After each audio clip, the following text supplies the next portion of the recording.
Here's the Maritime Museum. I actually went here with my sister and my dad a year ago, so some nice memories here. Our museum was founded in 1992, and it is has about 500 years of maritime history in the form of original paintings and ship models. You'll enjoy the tour.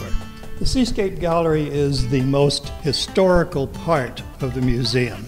The oldest painting in here dates to 1622, and the newest one dates to 1863. The models that are in here are contemporary to the paintings. They all represent the maritime vessels of the 1600s. This is the Sovereign of the Seas, and this was the flagship of the English Navy in the 1600s. It was commissioned by King Charles I, who was playing one-upsmanship with his fellow monarchs in Europe. And he went down to his admiralty and told them he wanted the biggest and the best and the prettiest flagship of any navy in Europe. And they knew better than to refuse the king, so they built it for him. And the only caveat was, he said it had to have a minimum of 100 guns on it. So they were just about finished with the construction and ready to present it to the king when he heard that the Dutch were building a ship that had more than 100 guns. So he goes rushing down to the Admiralty and says, "You've got to put more guns on it." They said, but it's finished. We don't have any room. And he said, "I don't care what you do. Put more guns on it." There's one right there, and one right there, and one right there, and one right there. They're boarding onto the ship. Yeah, so obviously they could have never fired them, but the king could swear on his Boy Scout oath that he had a ship that had more than 100 guns on it. And see, he wasn't finished. See all this gold? On the original ship, that was real gold leaf. It cost 65,000 pounds sterling and just about bankrupt the British Treasury. We are now in the gun room, and we call this the gun room because most of the models in here are of a military nature. For example, this was the flagship of the British Navy in the 1700s. It's called the Royal George. King George, who was the king during our Revolutionary period.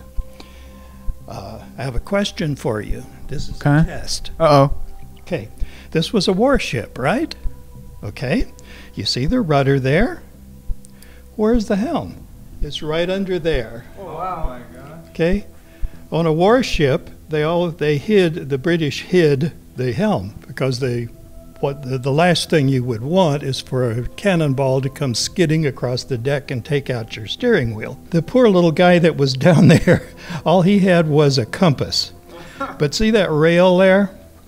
Okay, there was an officer there 24 hours a day shouting orders to the other sailors, and when he wanted to change the direction of the ship, he would shout down a new direction to the poor little guy. All of the models in here were made by British prisoners of war. Whoa. From 1775 to 1825, the British Navy ruled the world's oceans. They were just very good at what they did. During that 50-year period, they captured more than 126,000 foreign sailors, which presented the British with a terrific logistical problem. What do you do with 126,000 prisoners? Well, look at the map of Britain. You see all those blue dots? That's where the British built prisons for these fellows. And under British law, a prisoner of war was not a criminal. So they couldn't put them on a chain gang building roads or something like that. All they could do is just keep them incarcerated until a peace treaty was signed with their home country. Okay? Well, you can imagine sitting in a jail cell for weeks and months and years with nothing to do. It'd drive you crazy. So the British allowed the guys to indulge themselves in their hobbies. And they got so good at it that it became a cottage industry. Now, believe it or not, one day a month, I think it was the last Sunday of the month, the British would open the doors of the prison, allow the public to come in, and allow the guys to set up a little crafts fair in their exercise yard. Now get this, sell their wares and keep the money. That's how all of these models have come down to us, through those prison yard sales. Now all of these models date to about 1800. And the ones in white are made of bone. What kind of bone? That's right, that's the next question. Whatever the guys had left over from lunch or dinner. Oh, okay. Yeah, it wasn't, they didn't dig up a cemetery or anything like that. All right, let me show you our biggest and our oldest model. Now, all of the other models in the museum were built as pieces of art. Okay, this was strictly business. Whenever the British Navy, in the 1700s that is, whenever the British Navy wanted a new warship, they would draw up a list of specifications and put it out to shipyards all over Europe. And whoever wanted to bid on the construction contract had to translate that list of specifications into a model. Oh, cool. And when everybody had their model finished, they brought them into the Admiralty, and the big hoo-hoos in the Admiralty would examine each one, and whichever one they picked got the contract. And this got the contract for HMS Mars, which was launched in 1794. So this model dates to 1700. Wow. Yeah, it definitely looks a little more utilitarian than the other ones. Still amazing though, like the craftsmanship. During the 1500s, a fleet of these protected the shores of Korea. And you notice it's a very unusual design for ships, especially warships. And there was never any plans for these. The very clever Koreans kept their plans up here and passed the knowledge along from father to son to father to son, father to son. They came in slightly different sizes and different shapes. They were out in the open ocean. They could be sailed if they were close to shore and had to make swift moves, particularly in battle. They could utilize the oars. The one thing they all had in common was the iron spikes on top. That was so that the enemy could never board their craft. They all had a figurehead. Usually it was a dragon, and that was hollow. Oh. And it acted like a thermal chimney, like hot air rises. So when the air heated up in here, it would flow out of the dragon's mouth. And when the ship was underway, then the dragon's mouth would take in fresh air for the crew down here. I bet it got really hot in there anyway. Yeah. Yeah, that wouldn't have been the place I would want to work. But now there's a legend about that dragon that I hope is true.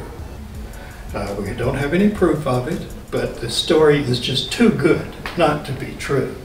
That is, whenever the Koreans would launch their ship at an enemy craft, the crew would build a fire in the dragon's mouth so that it would be belching smoke. Oh, that's awesome. That's so cool. Now, we just talked about the Korean vessels in the 1500s. Now I want to talk about the Chinese vessels in the 1400s. When the third Ming Emperor ascended to the throne in 1403, he wanted to expand China's interest in the Far East. Now, he could have done that by amassing an army and captured it, but he knew that he could never keep it. So he decided to take it over with trade and diplomacy. So he got his buddy, Zheng Ho, who was just a master administrator, to create a brand new Chinese Navy. And among the ships that Zheng Ho built was about 100 of these. These were the largest wooden ships that we know of that were ever built. They were over 400 feet long and 160 feet wide, and they had 9 masts. And if you take a close look at it, you notice that it's not armed. Right. This was built as a trading vessel. And whenever these left port, the hull was full of whatever they wanted to trade, which was usually porcelain, silk, and steel. And the apartments that you see on the stern of the vessel were for diplomats. And whenever they would stop at a little port, they would drop off a Chinese diplomat and pick up a local diplomat and take them back to China and wine them and dine them for a couple of years, teach them the Chinese culture and the Chinese language, and then on the next voyage, they would drop them back off. And they did that all the way through Malaysia, India, Ceylon, the Arabic area, and the east coast of Africa, and completely took over trade in that area. And it took on a life of its own. It became a very vibrant trade area, multicultural, multinational. And when the third Ming emperor passed away, his son ascended to the throne, and he listened to his Mandarin advisors who thought that this whole enterprise was so much foolishness anyway. He withdrew the fleet and let it rot in the harbor. Oh, man. And that was the end of the Chinese Navy. That's It lasted less than 50 years. Oh. But this was still a going concern. This was still a very vibrant trade area.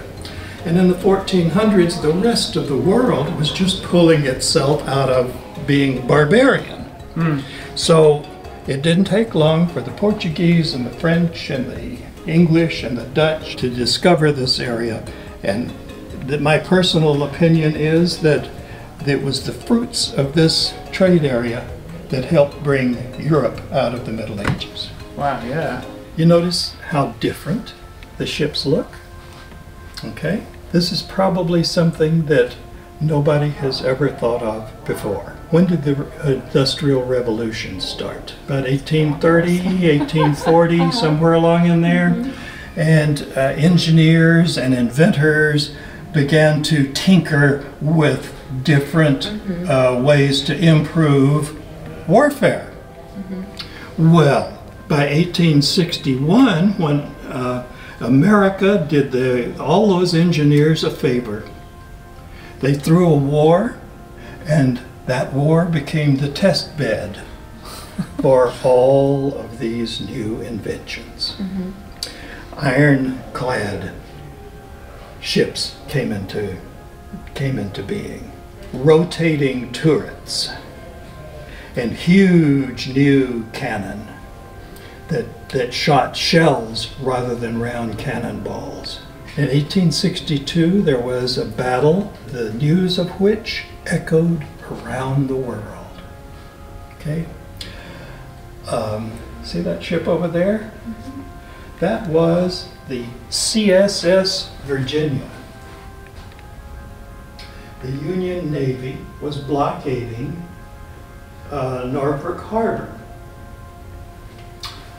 And the Confederates could not get their ships in or out of the harbor. So the Confederates took an old sailing ship and put in and ironcladded it, and it came marching down the river and across the harbor to where 3 wooden Union ships were blockading the harbor. And they started firing at this Confederate ship, and the cannonballs just kind of bounced off because of the ironcladding. Okay? So the she destroyed 2 of the Union ships, sank them. And she was heading for the 3rd, but the tide began to fall. And she was very heavy because of all of the ironcladding.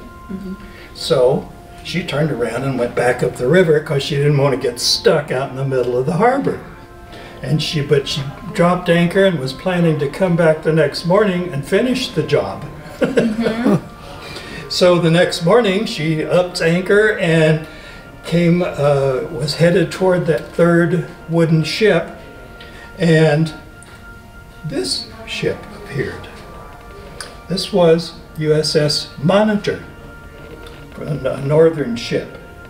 It had arrived the night before, and the Confederates thought she was a raft. And they were heading right by her, and all of a sudden the raft started to maneuver, and her gun turret started to turn around. The Confederates thought, oh, well, we had better engage these guys. So Monitor fired the first shot about 8:30 in the morning, and they fought side by side, almost muzzle to muzzle, for 4 hours to a draw. Neither one could do enough damage to the other one to get anybody to surrender. So they ran out of cannonballs, ran out of powder, so Virginia went back up the river, never to engage in any battles again. And the Monitor's victory, the Union declared victory. She was so successful with only 2 guns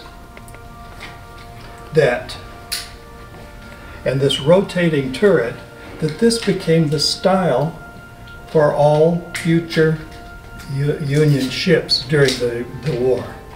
Take a look over there. See that? See that turret?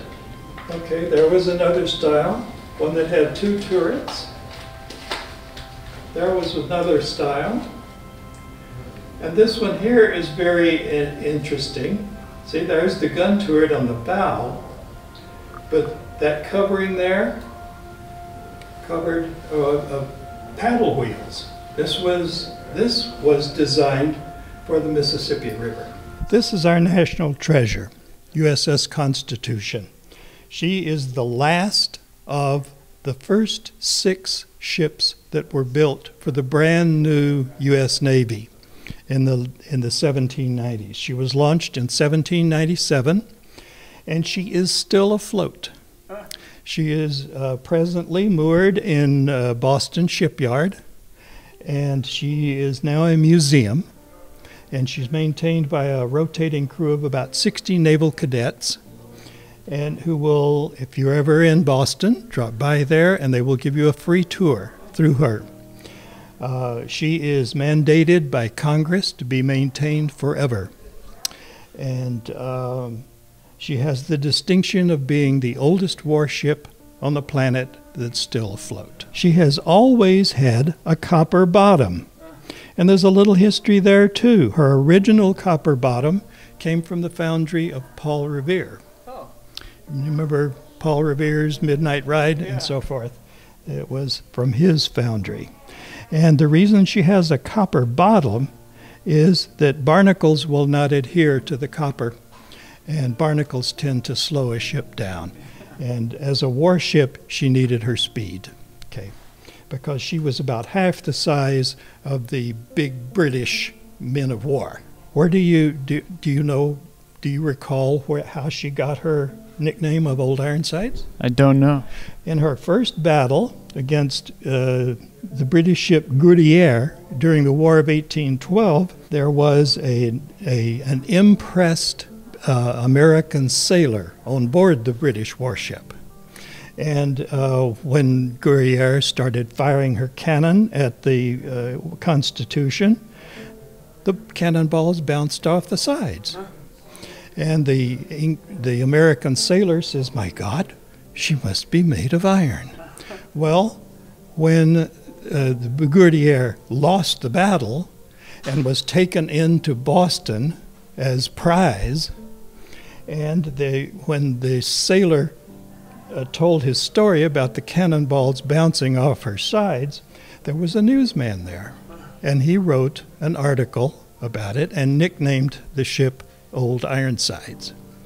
Now, the reason the cannonballs bounced off is those planks on the sides of the ship are almost 2 feet thick. Whoa. Made of the most dense oak that they ever knew of at that time. This is our whale display, and you're supposed to be underwater right now. If you look up here, you'll see the bottom of a boat. Oh. Okay. So hold your breath. Yeah. All right, back off over here, you'll see parts of a whale. This is the jawbone of a gray whale. This is part of the rib, and these are 2 segments of the spine of the whale. You know how big a regular school bus is. About 40 feet, I'd say. Yeah. And there's a gray whale, and there is a blue whale. Now, did you know that neither of these species of whales has teeth? Oh. Yeah. Let me show you what they have. They have baleen. There are row after row of these inside the whale's mouth. And see this very thin thing? Okay. When a whale comes up, sounds, and then heads back down, they do it with their mouth open, and they get a mouthful of water. And when they're under the water, they close their mouths and squeeze the water out through their gills, and this fine hair-like stuff strains out tiny, tiny shrimp called krill, and that's what they live on. And they eat tons of it every day. And this is made of the same thing that your fingernails and toenails are made out of. There's nothing new under the sun. You realize that we have, of course, that we have oil platforms out in the Channel Islands. Well, take a close look at these photographs. And what you're seeing is sea life that has adhered to the legs of those oil platforms. Yeah. It's absolutely beautiful. And there are groups that are advocating leaving the platforms there, since they're no longer pumping oil, and utilizing them for recreation or education or even undersea farming. Okay. Now, this is a separate exhibit. This obviously is supposed to simulate a kelp forest, but the material that the artwork is made of is ocean trash. There's an old maritime superstition that says that it's bad luck to change the name of a ship once it has been launched. Okay, if that's true, take a look up here. LaChanel was quintuple damned. She was launched as SS Borinquen in 1931 as a luxury passenger liner working between New York and the Caribbean. And she worked that route until 1969. And during that time, she was sold and renamed 5 times. And her current owners brought her through the Panama Canal and brought her up here to turn her into a tourist attraction because she had outlived her usefulness as a luxury liner, passenger liner. So to save dock charges, while they were searching for a concessionaire to operate her as a tourist attraction, they anchored her about a mile off the north jetty of the port of Hueneme, which is only about a quarter of a mile down here. And they did not find that concessionaire quickly enough, because on the 13th of April 1970, we had a big freak storm, and a big wave hit LaChanel broadside and drove her into the rocks and did so much damage to her hull that she could not be refloated. In order to keep her sea license, she had to have a crew aboard. So there were 2 guys aboard during the storm, and they rode it out. And when the storm passed and the ship kind of settled down, the 2 crewmen climbed out of the highest point that they could find, which was the window of a stateroom here, and were airlifted off by helicopter. Well, that was fine. It saved them, but it meant that there was no longer a crew aboard, and LaChanel lost her sea license. She became salvage. And the owners just kind of disappeared. Nobody ever saw them again. They went over the horizon. So it didn't take long for knowledge to become public that she was salvage. And it was like anybody who had a dinghy was out there crawling all over that ship, stripping her of her furniture and fixtures by the dozens and dozens and dozens. And that kept up until one of the scavengers fell off and drowned. And then the Coast Guard stepped in and quarantined the ship, called the Navy, and the Navy brought in their heavy equipment and cut her up. And that was the end of LaChanel. But in the meantime, that was in about 1971. Our museum opened in 1992, and to this day, every once in a while, somebody comes through the front door with something under their arm saying, "I was cleaning out my garage, and this is from LaChanel. Would you like to have it?" So anything that we can definitely authenticate as being from LaChanel, we put in this display. Thank you so much, Jerry. That was magnificent. My pleasure.